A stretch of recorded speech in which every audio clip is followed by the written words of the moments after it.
ತಾರೀಕು ನಡೀತಕ್ಕಂಥ ಉಪಚುನಾವಣೆಯ ಪ್ರಚಾರ.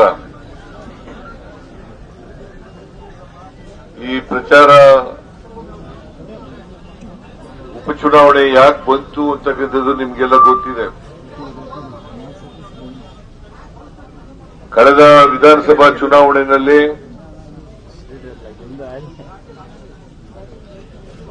ಹಿರಿಯರಾದಂತಹ ಮಾನ್ಯ ಶಿವಶಂಕರಪ್ಪನವರು ಚುನಾವಣೆಯಲ್ಲಿ ನಿಂತು ಗೆದ್ದು ಬಂದಿದ್ರು.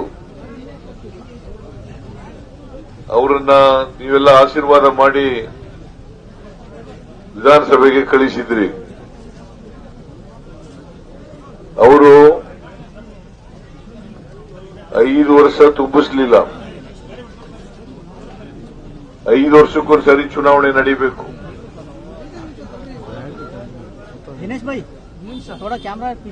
ಗೆದ್ದಿರ್ತಕ್ಕಂಥ ಶಾಸಕರು ಮಧ್ಯದಲ್ಲೇ ನಿಧನರಾದರೆ ಆ ಜಾಗ ಭರ್ತಿ ಮಾಡಲಿಕ್ಕೆ ಉಪಚುನಾವಣೆ ನಡೀತವೆ. ಶಿವಶಂಕರಪ್ಪನವರು ಈಗ ನಮ್ಮನ್ನ ಅಗಲಿದ್ದಾರೆ. ಆ ಜಾಗಕ್ಕೆ ಅವರ ಮೊಮ್ಮಗ ಸಮರ್ಥ್ ಅನ್ನೋರನ್ನ ಕಾಂಗ್ರೆಸ್ ಪಕ್ಷ ಆಯ್ಕೆ ಮಾಡಿದೆ ಅಭ್ಯರ್ಥಿಯಾಗಿ.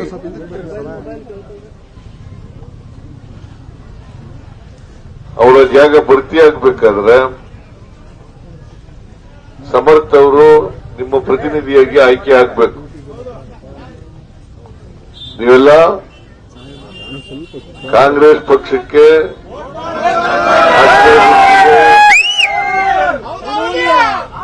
ವೋಟ್ ಹಾಕಬೇಕು.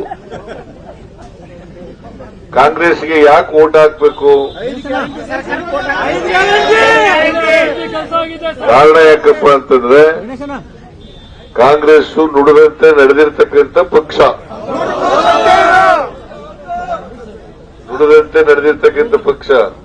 ಏನ್ ಮಾತು ಕೊಡ್ತೀವಿ ಆ ಮಾತನ್ನ ಎಷ್ಟೇ ಕಷ್ಟ ಆದ್ರೂ ಕೂಡ ಈಡೇರಿಸ್ತೀವಿ. ಬಿಜೆಪಿಯವರು ಯಾವತ್ತೂ ಕೂಡ ಅವ್ರು ಕೊಟ್ಟಂತ ಮಾತುಗಳನ್ನ ಈಡೇರಿಸಲ್ಲ.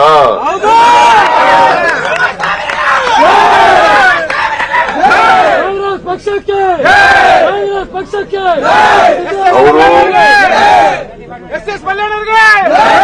ಬಿಜೆಪಿಯವರು ವಚನ ಭ್ರಷ್ಟರು. ವಚನ ಭ್ರಷ್ಟರು. ಕೊಟ್ಟ ಮಾತಿನಂತೆ ನಡ್ಕೊಳ್ಳದೆ ಇರ್ತಕ್ಕಂಥವ್ರು. ಸುಮ್ಮನೆ ಆಚರಣೆ ಮಾಡ್ತಾರೆ, ಏನು ಮಾಡಲ್ಲ. ಅವರು 2018ರಲ್ಲಿ 600 ಭರವಸೆಗಳನ್ನ ಕೊಟ್ಟಿದ್ರು ಈ ರಾಜ್ಯದ ಜನತೆಗೆ. 600ರಲ್ಲಿ 10% ಕೂಡ ಜಾರಿ ಮಾಡಲಿಕ್ಕೆ ಆಗಲಿಲ್ಲ. ನಾವು 2013ರಲ್ಲಿ 165 ಭರವಸೆಗಳನ್ನ ಕೊಟ್ಟಿದ್ದು. ಬಹುತೇಕವಾಗಿ ಅವನ್ನೆಲ್ಲ ಜಾರಿ ಮಾಡೋದು. ಅದ್ರ ಜೊತೆಗೆ ಇನ್ನ 30 ಹೆಚ್ಚುವರಿಯಾಗಿ ಮಾಡೋದು. ಸೊ ಕಾಂಗ್ರೆಸ್ ಪಕ್ಷ ಯಾವತ್ತೂ ಕೂಡ ಬಡವರು, ದಲಿತರು, ಹಿಂದುಳಿದವರು, ಅಲ್ಪಸಂಖ್ಯಾತರು, ಮಹಿಳೆಯರು ಮತ್ತು ಕಾರ್ಮಿಕರು ಇವ್ರ ಪರವಾಗಿರ್ತಕ್ಕಂಥ ಪಕ್ಷ. ಮತ್ತೆ ಎಲ್ಲರನ್ನೂ ಒಳಗೊಂಡಿರ್ತಕ್ಕಂಥ ಪಕ್ಷ. ಯಾರನ್ನೂ ಕೂಡ ನಾವು ದೂರ ಮಾಡಲ್ಲ. ಅವರು ಹಿಂದೂಗಳಿರ್ಬೋದು, ಮುಸಲ್ಮಾನರಿರ್ಬೋದು, ಜೈನರಿರ್ಬೋದು, ಸಿಖ್ರಿರ್ಬೋದು, ಬೌದ್ಧರಿರ್ಬೋದು, ಎಲ್ಲರನ್ನೂ ಒಟ್ಟಿಗೆ ತಗೊಂಡು ಹೋಗ್ತಕ್ಕಂಥ ಪಕ್ಷ. ಎಲ್ಲ ಜಾತಿಯವರಿಗೂ ಎಲ್ಲ ಧರ್ಮದವ್ರಿಗೂ ಒಟ್ಟಿಗೆ. ಈಗ ನೋಡಿ, ನಾವು 5 ಗ್ಯಾರಂಟಿ ಮಾಡಿದೀವಿ. ಅದರಲ್ಲಿ ಜಾತಿ ಮಾಡಿದೀವ? ಬಿಜೆಪಿ ಓಟ್ ನಮ್ಮ ಫಲಾನುಭವಿಗಳಾಗಿಲ್ವಾ? ಫಲಾನುಭವಿಗಳಾಗಿಲ್ವಾ? ಎಲ್ಲ ಆಗಿದ್ದಾರೆ. ಈಗ ಬಿಜೆಪಿಯವರು ಫ್ರೀಯಾಗಿ ಬಸ್ನಲ್ಲಿ ತಿರುಗಾಡಲ್ವಾ? ಅವರು ತಿರುಗಾಡ್ತಾರೆ, ಬೇರೆಯವರು ತಿರುಗಾಡ್ತಾರೆ. ಬಿಜೆಪಿಯವರು ವೋಟ್ ಕೊಟ್ಟವರು ತಿರುಗಾಡ್ತಾರೆ, ಕೊಡದೇದವರು ತಿರುಗಾಡ್ತಾರೆ. ಅದರಿಂದ ನಾವು ಯಾವತ್ತೂ ಕೂಡ ಜಾತಿ ಧರ್ಮದ ಮೇಲೆ ವಿಂಗಡಣೆ ಮಾಡಕ್ ಹೋಗಲ್ಲ. ಆ ಜಾತಿಯವರು ಈ ಜಾತಿಯವರು ಬಡವರು ಎಲ್ಲ ಒಂದೇ. ಒಂದೇ ಮಾತರಂ,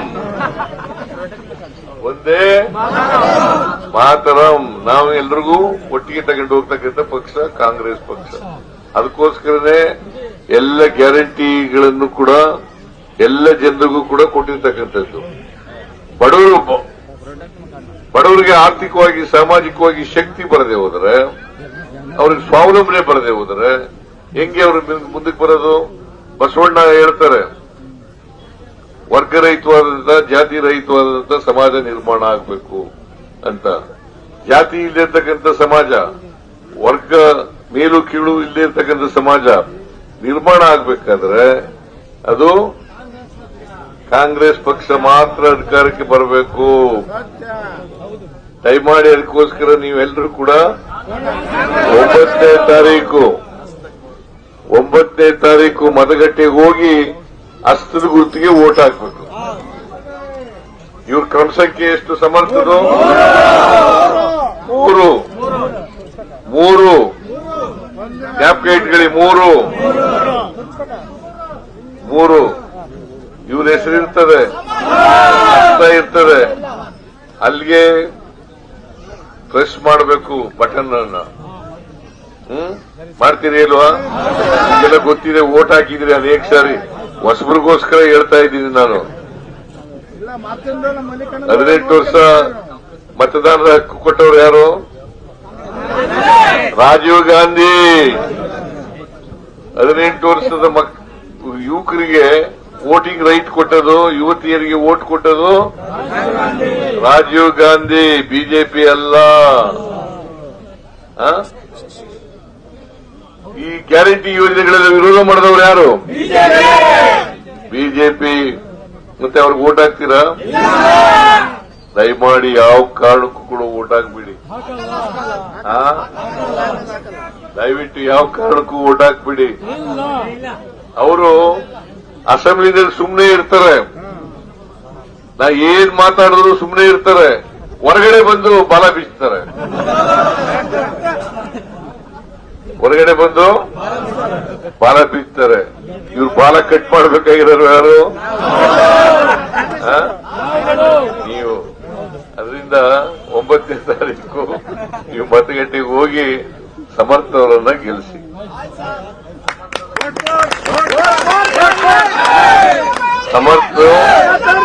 ಸಮರ್ಥವಾಗೇ ಇದ್ದಾರೆ.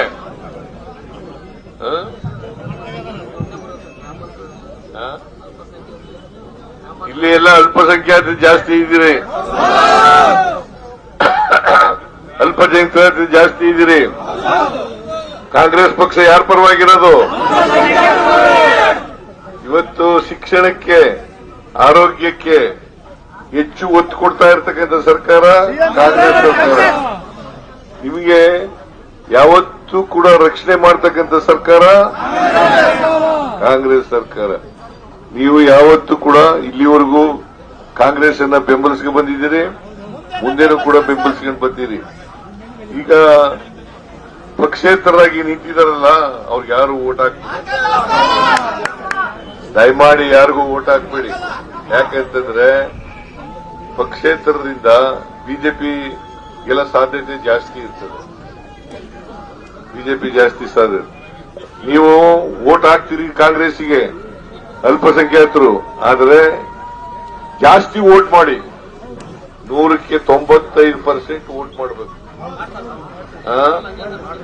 100ಕ್ಕೆ 95% ವೋಟ್ ಮಾಡಬೇಕು. ಅದು ಮಾಡಿದ್ರೆ ಅನುಕೂಲ ಆಗ್ತದೆ. ಕನಿಷ್ಠ ಸಮರ್ಥಿಗೆ 50,000ದಲ್ಲಿ ಗೆಲ್ಲಿಸಬೇಕು ಈ ಸರಿ.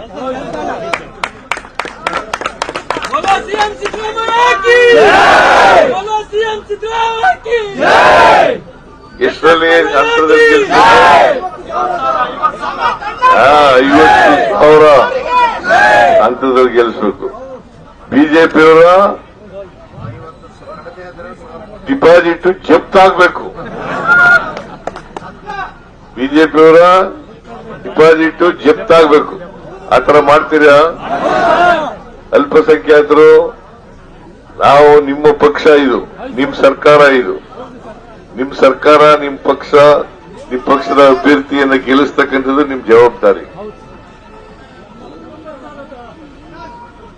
ನಿಮ್ ಪಕ್ಷ ಇದು ಅಲ್ವಾ, ಬಡವರ ಪಕ್ಷ ಇದು.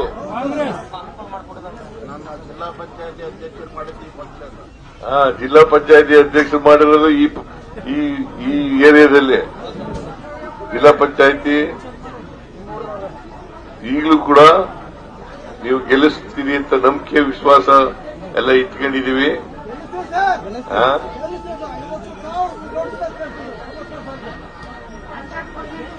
ನಾನು ಇನ್ನೂ ಬಹಳ ಹಳ್ಳಿಗಳಿಗೆ ಹೋಗ್ಬೇಕು, ಅದರಿಂದ ಹೆಚ್ಚು ಮಾತಾಡಕ್ ಹೋಗಲ್ಲ. ನಾಳೆ ಎಲ್ಲ ಬರ್ರಿ, ಅಲ್ಲಿ ದಾವಣಗೆರೆಯಲ್ಲಿ ಪಬ್ಲಿಕ್ ಫಂಕ್ಷನ್ ಭಾಷಣ ಮಾಡ್ತೀನಿ. ದಾವಣಗೆರೆಯಲ್ಲಿ ಟೌನ್ ನಲ್ಲಿ ಭಾಷಣ ಇದೆ ನಂದು ನಾಳೆ ಸಾಯಂಕಾಲ. ತಾವೆಲ್ಲರೂ ಕೂಡ ಬರಬೇಕು ಅಂತಕ್ಕಂಥ ಮನವಿಯನ್ನು ಮಾಡಿ ನಿಮ್ಗೆಲ್ಲ ನಮಸ್ಕಾರ ಮಾಡಿ ನನ್ನ ಮಾತುಗಳನ್ನು ಮುಗಿಸ್ತೇನೆ. ನಿಮ್ಮೆಲ್ಲರಿಗೂ